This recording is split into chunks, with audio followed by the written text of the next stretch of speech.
I didn't like spelling bees when I was in elementary school. I have this very negative memory of being lined up in a row and having this painful game of elimination. I was a good speller, but it really didn't matter. And when they went down the line, my anxiety increased. Has anyone had this experience in a spelling bee? Or we're the only two that have ever been to a spelling bee, obviously.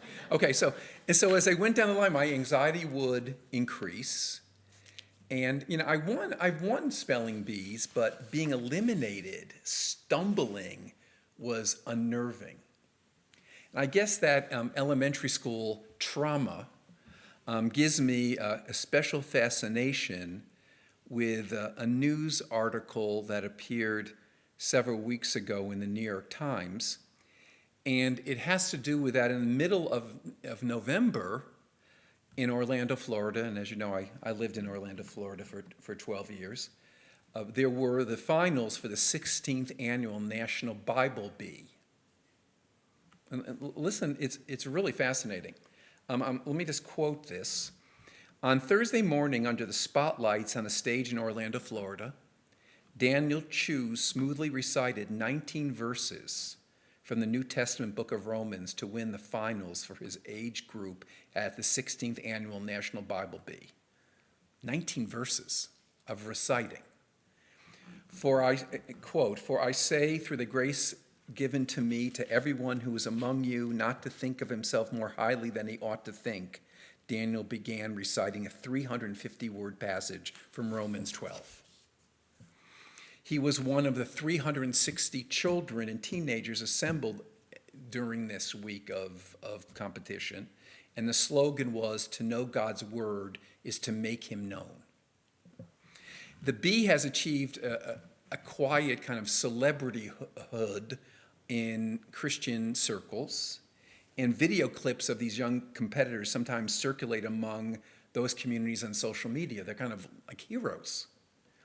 The competition demands astonishing feats of memorization that make the televised National Spelling Bee look like a game of tic-tac-toe. Competitors, as Daniel's lever, memorized more than 570 verses, which they were expected to be able to recite on command. 570 verses. And at the senior level, age 15 to 18, participants memorized 938 Bible verses, adding up to 20,000 words.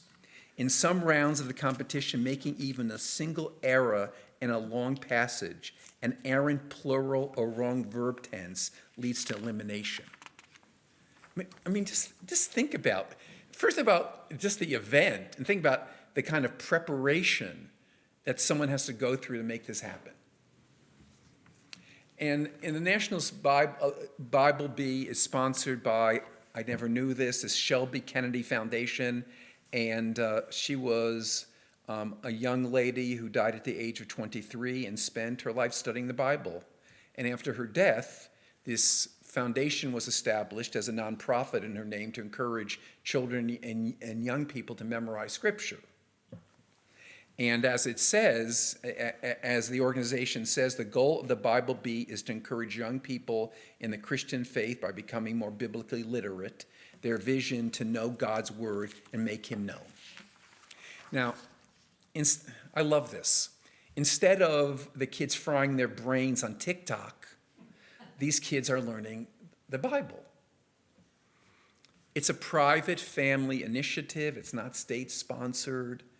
Parents and children are dedicated to making something sacred part of their lives.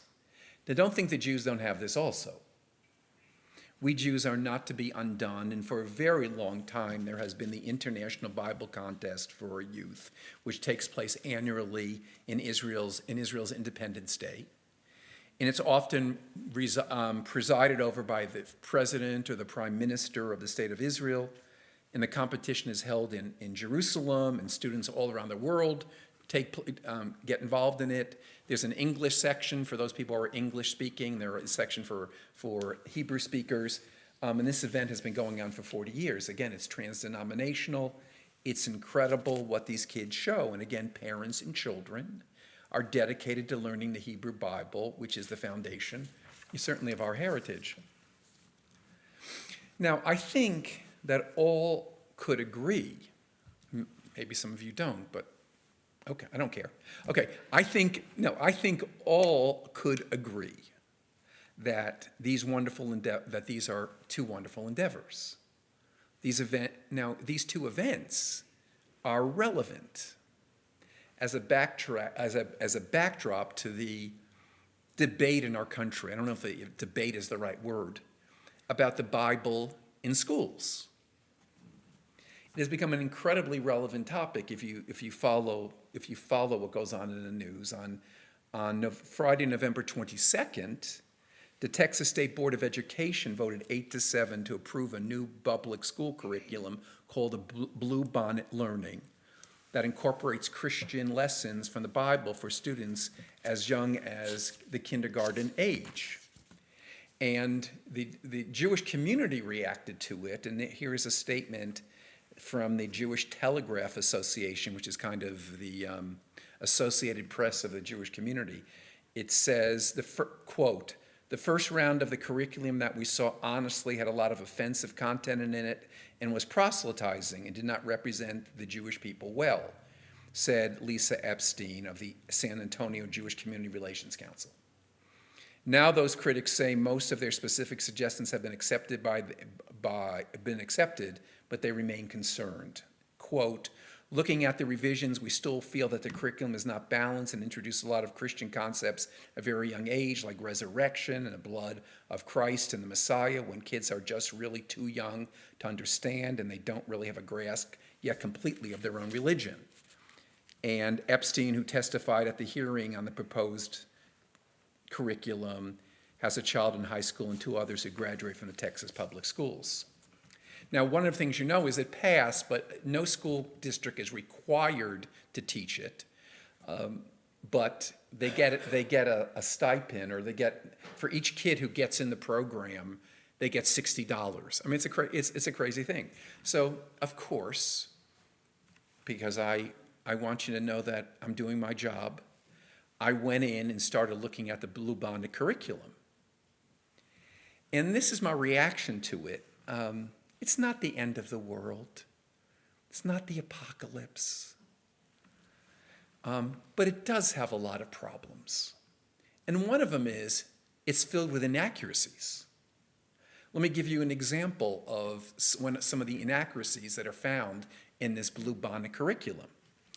In a kindergarten unit on kings and queens, students learn that King Solomon built the temple in Jerusalem because, quote unquote, he wanted his people to have a place to gather, pray, and sing songs to God, end of quote. Now, the Hebrew Bible does not describe most of these activities taking place in the temple or its predecessor, the tabernacle. They didn't sing songs, pray, and roast marshmallows in the temple. What took place in the temple were animal sacrifices. The lesson ignores the actual biblical material in favor of grafting onto biblical Israel what Protestant Christians do in churches today. What a coincidence. The curriculum is not the way to go. And many Christian church leaders in Texas don't like it either. They want their church to teach the Bible, not the school. But here's where I'm going to go in a direction you don't expect. To be predictable is not good homiletics. Here is the complexity, and this is something that I don't think we should be oblivious to. Biblical illiteracy is serious. People do not know the Bible, Jewish scriptures or Christian scriptures. And the question becomes, may biblical literacy be part of a secular education? Or is it radioactive by definition? And the answer is complicated. It's something that should not be ignored because religious zealots want to Christianize public schools. In other words, Why do we allow the extremes in the religious life of America to govern what needs to be an important question that needs to be discussed? About 20 years ago, this document was printed, was written. It's called The Bible in Public Schools, a First Amendment Guide. It was published by the National Bible Association and the First Amendment Center. And the people who signed on to it is quite extraordinary. The association, the Federation of Teachers, the American Jewish Committee, the American Jewish Congress, the Anti-Defamation League, the Baptist Joint Committee on Public Affairs, which fights for religious freedom, the Union of American Hebrew Congregations, which is the Union of Reform Judaism, the People for the American Way, a kind of liberal, it was, I think, the liberal response to the moral majority. And they came up with this document which spoke about how can religion be part of a secular education. And then what influenced it, and I don't know how I got this, and I've been carrying it along for the last maybe 20, not 20 years, so this came out, I've had this like 20 years, and that I even have it and have access to it is a miracle in and of itself. But this is a curriculum that was written based on this document. It's called The Bible and Its Influences. This is the teacher's edition. And what it is a document, a guide to a course that would be taught in high school that would teach the Bible from a non-religious point of view. And let me just read to you what its goals are. It says, although educators widely agree that study about religion is an important part of a complete education, that learning about the Bible in courses in literature or social studies is part of that study, there are wide-ranging differences as to what approach should be taken. Knowledge of the biblical narratives and concepts contributes to the understanding of literature, history, law, art, and contemporary society. Glenn, you teach religion at Rutgers University. The kids come into, the kids, anyone, I mean, that dates me. These young people come into the classroom. Do they know the Bible? Some do, but many don't. And where were those who know it? Where did they get it? Probably from, they went to some sort of religious School. like for elementary school. But you would say many of them are clueless. Yes. Okay. I don't mean that disparagingly. I'm just trying to say how it is. So it goes on to say, the court, including the United States Supreme Court, have held that public schools may teach students about the Bible as long as such teaching is presented objectively as part of a secular program of education. And these are the basic principles that the curriculum needs to follow. The school's approach to religion is academic, not devotional. The school may strive for student awareness of religions, but should not press for student acceptance of any religion. The school may sponsor study about religion, but may not sponsor the practice of any religion. You can have clubs after school that are celebration of religious traditions. There are Jewish groups in all the schools that are sponsored by the Orthodox religious movement, but they're after school. The school may expose students to a diversity of religious views, but may not impose, discourage, and encourage any particular view. The school may educate about all religions, but may not promote or denigrate any religion. The school may inform the student about the various beliefs, but they should not seek to conform him or her to a particular belief. And then it goes on to say what should be the teacher's attitudes, which I don't need to read. But again, it's saying to a teacher, you're teaching a subject matter where there needs to be enlightenment and learning and study and history, not indoctrination. Okay, so then I decided, how would they teach this week's Torah portion? So, of course, I continued my research, and this is what they say about our Torah portion. In our Torah portion, there is the discussion of the staircase from Jacob to heaven. You've heard of Jacob's ladder. It's not really a ladder. The better translation is Jacob's staircase. Jacob is lying there and he dreams of a ladder where the angels are going from the earth to the heavens and back and forth. So how do you teach that story in a secular way or a scientific historical way? So it says, Genesis clearly affirms that Jacob's inheritance and blessings were part of God's plan.